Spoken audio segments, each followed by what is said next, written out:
समय और ब्रह्मांड आपस में इस प्रकार जुड़े हुए हैं जैसे प्रकाश और परछाई। जिस प्रकार प्रकाश के पैदा होने से परछाई का जन्म होता है, उसी प्रकार ब्रह्मांड के अस्तित्व में होने से समय का आभास होता है। प्राचीन काल से ही लोग समय को जानने की कोशिश करते आए हैं और समय के बारे में अलग अलग परिभाषाएं देते आए हैं। अरस्तु का मानना था कि समय गति का एक प्रभाव हो सकता है। गति धीमी या तेज हो सकती है, लेकिन समय नहीं।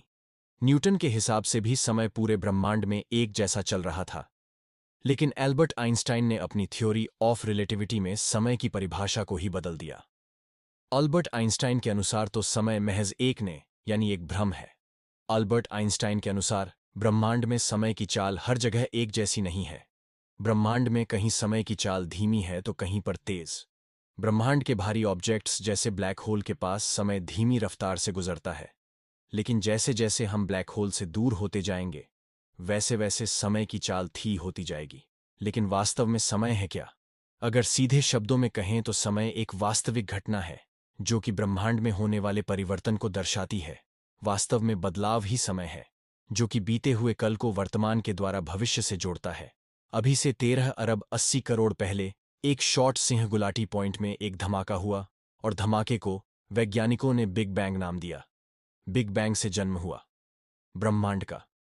ब्रह्मांड के जन्म के साथ ही जन्म हुआ समय का। जब तक यह ब्रह्मांड है तब तक समय का अस्तित्व है। जिस दिन ब्रह्मांड का अंत होगा उस दिन समय का भी अंत हो जाएगा। लेकिन सवाल यह है कि समय का अंत कैसे होगा? नमस्कार दोस्तों, स्वागत करता हूं आपका इस वीडियो में, जिसमें हम जानेंगे कि समय का अंत कैसे होगा। ब्रह्मांड ही सब कुछ है, इसी में है स्पेस, समय और मैटर्स। जन्म से ही ब्रह्मांड का फैलाव होता रहा है। इसके तारों को रोशन करने वाले ईंधन के जरिए ये धीरे धीरे चलता रहा है। लेकिन क्या होगा जिस दिन ब्रह्मांड का सारा ईंधन खत्म हो जाएगा? पहले तो हमारी सोच यह थी कि धीरे धीरे ब्रह्मांड की उम्र बढ़ती जाएगी, लेकिन पिछले कुछ दशकों में खगोलविदों ने ब्रह्मांड की एक अलग और डरावनी तस्वीर का खुलासा किया है। ब्रह्मांड आगे नहीं बढ़ रहा, बल्कि ये अपने अस्तित्व को बचाने के लिए ही जूझ रहा है।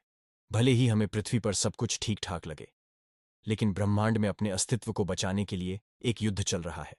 ब्रह्मांड अपने अस्तित्व को बचाने के लिए समय की शुरुआत से ही युद्ध कर रहा है। ब्रह्मांड में दो खतरनाक शक्तियां अपना अपना नियंत्रण पाने के लिए जूझ रही हैं। पहली शक्ति है ग्रेविटी, जो ब्रह्मांड की हर एक चीज को एक साथ लाकर कुचलने की फिराक में है, जो ब्रह्मांड को आग के एक बड़े गोल में बदलकर खत्म करना चाहती है। और दूसरी शक्ति है फैलाव, जो गैलेक्सी को दूर दूर तक खींचकर ब्रह्मांड को ठंडा करके इसे जमाकर खत्म करने की कोशिश में है। इन दो शक्तियों में जीत किसकी होगी? ग्रेविटी की या फैलाव की? या फिर यह मुकाबला बराबर पर ही रहेगा? ब्रह्मांड की इन दो महाशक्तियों की रस्साकस्सी में जो भी शक्ति भारी पड़ेगी वही शक्ति ब्रह्मांड का अंत कर देगी। इन दो महाशक्तियों के मुकाबले में 3 नतीजे निकलेंगे। पहला नतीजा होगा बिग फ्रीज। अगर ब्रह्मांड का फैलाव ऐसे ही चलता रहा तो एक दिन पूरा ब्रह्मांड ठंडा होकर जम जाएगा। दूसरे नतीजे में, अगर ब्रह्मांड के फैलाव और ग्रेविटी में रस्साकस्सी जारी रही और यह दोनों शक्तियां हमेशा अपने अस्तित्व के लिए जूझती रहीं, तो ब्रह्मांड में एक नाजुक संतुलन बन जाएगा, जिससे ब्रह्मांड का एक खास आकार बन जाएगा और यह अनंत काल के लिए वैसा ही बना रहेगा। तीसरा नतीजा होगा कि ग्रेविटी की जीत होगी और यह संपूर्ण ब्रह्मांड को एक पॉइंट पर खींचना शुरू कर देगी और संपूर्ण ब्रह्मांड एक पॉइंट में सिमट जाएगा और ब्रह्मांड उसी स्थिति में पहुंच जाएगा जहां से इसका जन्म हुआ था। उस स्थिति को बोला जाएगा बिग क्रंच। हो सकता है कि वे क्रंच के बाद फिर से बिग बैंग हो और एक नया ब्रह्मांड बने। इन दो महाशक्तियों में जो भी शक्ति जीतेगी वही शक्ति समय का अंत करेगी, और इसका कारण यह होगा कि समय हमेशा एक ही डायरेक्शन में चलता है। फॉरवर्ड डायरेक्शन में समय हमेशा भविष्य की ओर बहता रहेगा। समय के इस भाव को एरो ऑफ टाइम बोला जाता है। अब यहां पर एक सवाल सामने आता है कि समय हमेशा भविष्य की ओर फॉरवर्ड डायरेक्शन में ही क्यों बढ़ता रहता है? समय कभी अतीत की ओर क्यों नहीं चलता? तो इसका जवाब है थर्मोडायनेमिक्स के सेकंड में एक टर्म आता है एंट्रोपी। ब्रह्मांड में डिसऑर्डर बढ़ रहा है। जैसे एक समय था जब संपूर्ण ब्रह्मांड एक छोटे से पॉइंट में समाहित था, फिर बिग बैंग धमाके से ब्रह्मांड फैलने लगा और आज भी ब्रह्मांड फैल रहा है और ब्रह्मांड में डिसऑर्डर बढ़ रहा है। यही है एंट्रोपी। चलिए को एक एग्जाम्पल से समझते हैं। मान लो आपने एक कागज किया और उसको कई टुकड़ों में फाड़ दिया। अब मैं आपसे कहूं कि आप उस कागज को पहले जैसा कर दो, तो क्या आप कर पाओगे? शायद आप टेप या गौंड लगाकर उसको चिपका दो, लेकिन ऐसा करने से क्या वो कागज पहले जैसा हो जाएगा? नहीं। यही है एंट्रापी। मतलब ब्रह्मांड में डिसोनर्डर हर छत बढ़ता जा रहा है, और ये डिसोनर्डर केवल बढ़ सकता है, कम नहीं, बदलाव नहीं होगा। अगर ऐसा होगा तो हम आज के समय में और करोड़ों साल बाद के समय में कोई भी अंतर महसूस नहीं करेंगे। ना ही हम कभी पूरे होंगे और ना ही हम कभी मरेंगे। इससे कोई फर्क नहीं पड़ता कि अभी आप क्या कर रहे हो, लेकिन समय हमेशा आगे की ओर बढ़ता जा रहा है, और समय का अंत ब्रह्मांड की दो महाशक्तियों में से किसी एक के कारण होगा। जैसा कि हम जानते हैं कि हमारा ब्रह्मांड फैल रहा है, और ब्रह्मांड के फैलाव और ग्रेविटी में रस्सा जारी है। अभी तक तो हमारा ब्रह्मांड विस्तार और समेटने के बीच एक नाजुक संतुलन बनाए हुए लग रहा है, लेकिन क्या यह अपने संतुलन को बनाए रख पाएगा? क्या कोई चीज इस संतुलन को गढ़ हरा सकती है? माउंट के विस्तार की शुरुआत बिग बैंग से ही शुरू हो चुकी थी। फैलाव ने एक ऐसा विशाल और चलता फिरता मंच बनाया जिस पर आजकल ब्रह्मांड गतिमान है। लेकिन अगर यह जन्म से ही नियंत्रित न रहता तो ब्रह्मांड कब का खत्म हो चुका होता। अभी तक तो फैलाव की ताकत ग्रेविटी पर भारी पड़ रही है, जिस वजह से ब्रह्मांड का अस्तित्व बना हुआ है। लेकिन अच्छी बात यह है कि ग्रेविटी और फैलाव बिग बैंग से ही संतुलित रहे हैं। अगर ब्रह्मांड का विस्तार कहीं ज्यादा तेजी से होता तो ये इतनी तेजी से खाली होता कि गैलेक्सी, स्टार और ग्रहों को बनने के लिए समय ही नहीं बचता। हम इस ब्रह्मांड को देख पाते हैं। इसका कारण है कि एक महाशक्ति ग्रेविटी ने ब्रह्मांड के फैलाव की रफ्तार पर रोक लगाई हुई है। रेवती और मैटर हमेशा साथ रहते हैं। कोई चीज जितनी बड़ी होगी, यह अपने आसपास की चीजों पर उतना ही दबाव डालेगी। ग्रेविटी ने ही सितारों को बनाया, ग्रहों को बनाया, गैलेक्सी को बनाया। लेकिन ग्रेविटी एक दो-धारी तलवार की तरह है। अगर ब्रह्मांड का फैलाव धीमी रफ्तार से होता तो ग्रेविटी फैलाव पर हावी हो जाती, और यह संपूर्ण मैटर को एक पॉइंट में क्रश कर दी थी। और ब्रह्मांड में स्टार्स, ग्रह, गैलेक्सी इत्यादि बनने से पहले ही सारा मैटर एक पॉइंट में समा जाता, और ब्रह्मांड कब का खत्म हो जाता। आज हम एक संतुलित ब्रह्मांड में रह रहे हैं। इसकी उम्र बहुत ज्यादा लंबी है। ब्रह्मांड इस गति से फैल रहा है कि हमें विकसित होने का समय मिल रहा है। ग्रेविटी और अलाव की रस्साकस्सी की वजह से ब्रह्मांड 13 अरब 80 करोड़ सालों तक कायम रहा है। लेकिन यह संतुलन आखिर कितना स्थिर है? क्या हमारे ब्रह्मांड में बेरोकटोक विस्तार या खुद ही तबाह होने से बचाने लायक संतुलित सामग्री मौजूद है? ब्रह्मांड में जितना ज्यादा बेहतर होगा उतनी ही ज्यादा ग्रेविटी होगी, और जितनी ज्यादा ग्रेविटी होगी उतना ही ज्यादा ब्रह्मांड के फैलाव पर अंकुश लगा रहेगा। अगर ब्रह्मांड में मैटर कम होगा तो ग्रेविटी भी कम होगी, जिस वजह से ग्रेविटी का फैलाव से नियंत्रण खत्म हो जाएगा, और फैलाव सभी गैलेक्सी को दूर दूर तक धकेल देगा, और ब्रह्मांड जमकर खत्म हो जाएगा।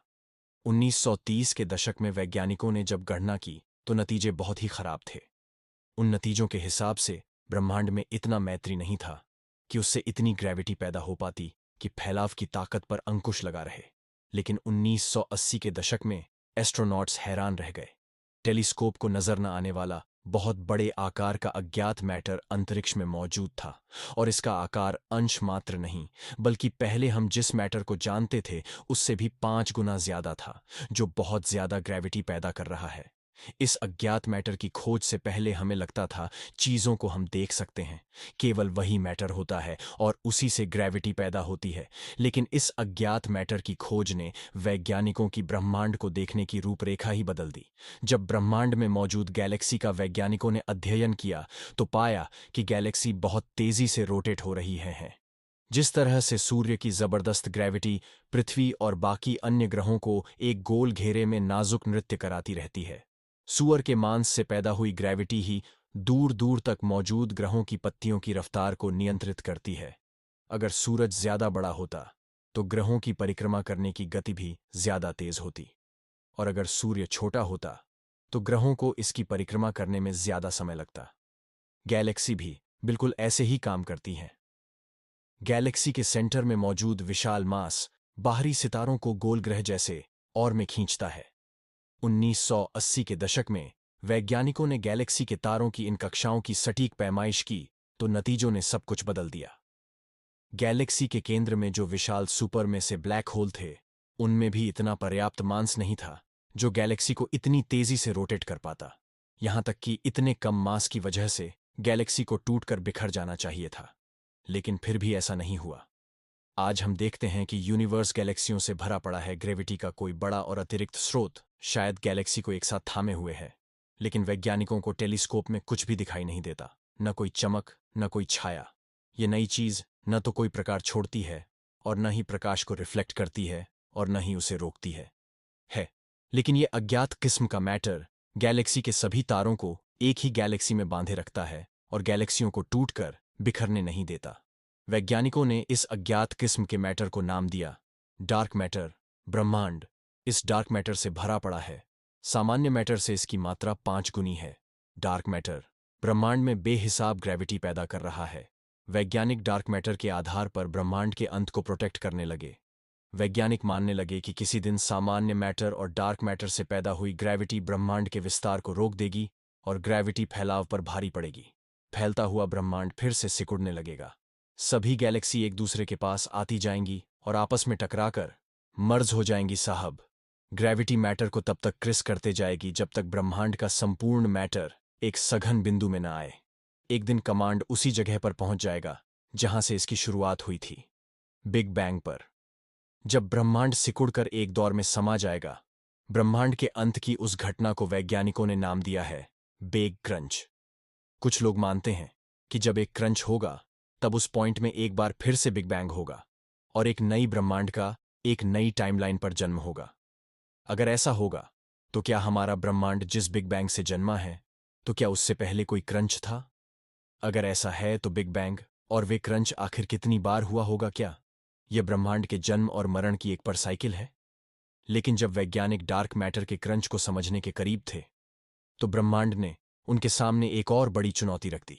कोई अनजान ताकत ब्रह्मांड को एक अलग अंत की ओर तेजी से धकेलती हुई लग रही थी।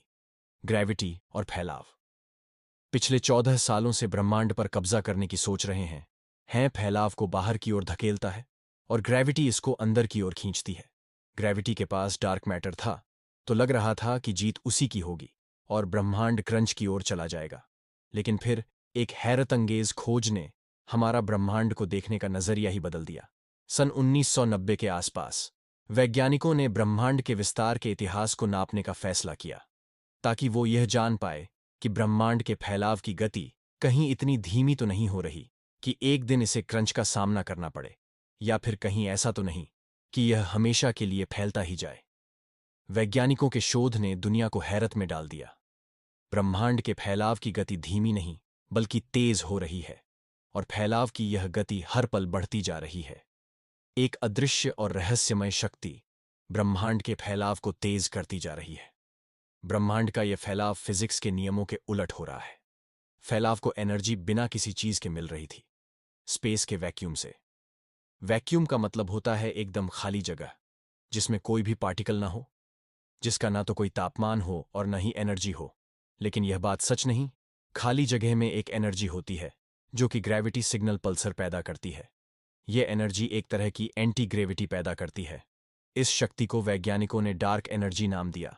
वैज्ञानिकों ने अंतरिक्ष में मौजूद डार्क एनर्जी को नापने के लिए अपने बेहतरीन स्पेस टेलीस्कोप को कैलिब्रेट किया और नतीजे दिमाग को चकराने वाले थे।